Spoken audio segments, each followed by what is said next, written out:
आज का टॉपिक है कोर्टशिप पीरियड वर्सेस मैरिज।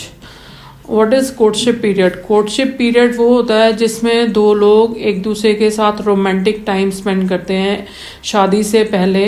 वो लव मैरिज में भी हो सकता है, अरेंज मैरिज में भी हो सकता है। तो उसमें दो लोग कोर्टशिप पीरियड को इसलिए मानते हैं कि वो एक दूसरे को टाइम दे सकें, एक दूसरे के साथ अच्छी बॉन्डिंग बना सकें, मतलब एक अच्छे फ्यूचर के लिए, अच्छी शादी के लिए वो कोर्टशिप टाइम पीरियड होता है।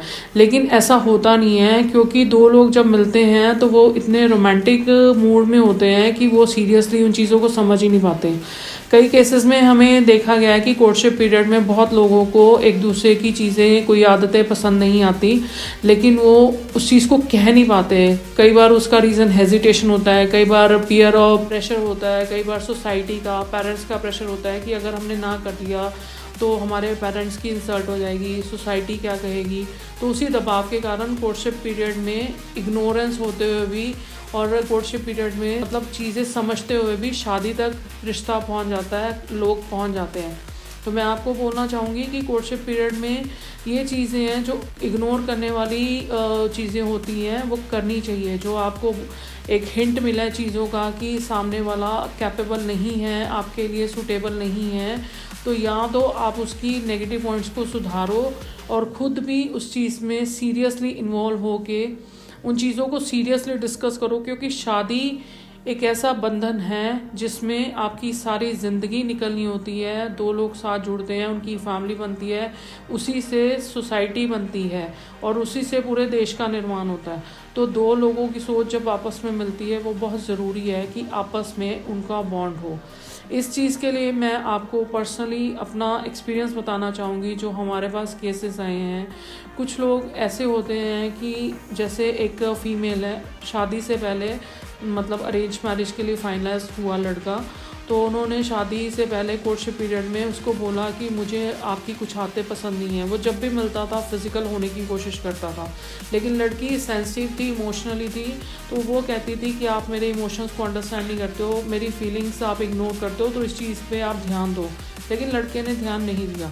पेरेंट्स के दबाव के कारण उनकी शादी हो गई। पेरेंट्स ने कहा कि शादी के बाद सब ठीक हो जाता है। शादी के बाद आज उनकी ये है, उस कपल की कहानी ये है कि वो डिवोर्स तक पहुंच चुके हैं इन्हीं सब चीज़ों की वजह से।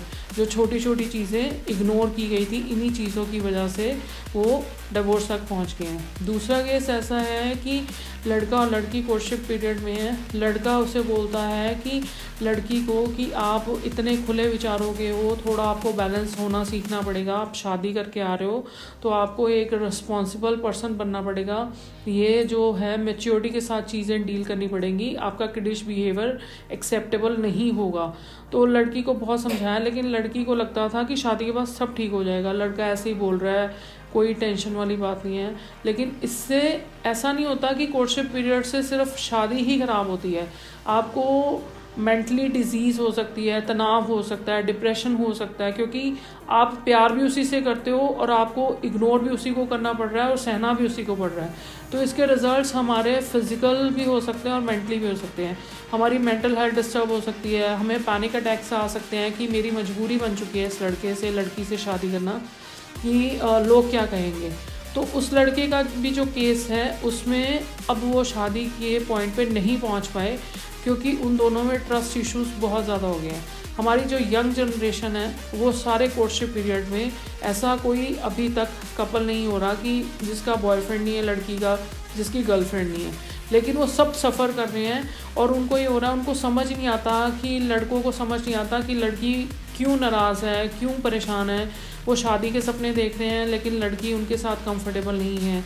और लड़कियों को नहीं समझ आता कि बॉयफ्रेंड बना लिया है लेकिन उसके साथ शादी के लिए वो सूटेबल है कि नहीं। तो मैं आपको ये बताना चाहूँगी कंक्लूज़न में कि प्लीज़, कोर्टशिप पीरियड बहुत ही ब्यूटीफुल पीरियड होता है। ये वो वक्त होता है जिसमें आप एक इंसान को हमेशा के लिए अपना बना सकते हो, अपनी सारी ज़िंदगी उसके साथ काटने के लिए उसके नेगेटिव पॉइंट्स को सुधार सकते हो और अपनी लाइफ बहुत ही अच्छी बना सकते हो। अगर आप इसको इग्नोर करोगे तो या तो आपकी शादी टूटेगी, या आप तनाव या डिप्रेशन में आ जाओगे, या आपको पैनिक अटैक्स भी आ सकते हैं, कुछ भी ऐसा हो सकता है। तो ये छोटी छोटी बातों को कृपया ध्यान रखें, वरना आपकी ज़िंदगी बहुत ही खूबसूरत जो हो सकती है वो हेल हो जाएगी। तो इसके लिए अगर आपको हमारी ज़रूरत है तो हम हमेशा आपके लिए अवेलेबल हैं। आप जब चाहें हमारे पास सेशंस बुक करवा सकते हैं। Thank you so much.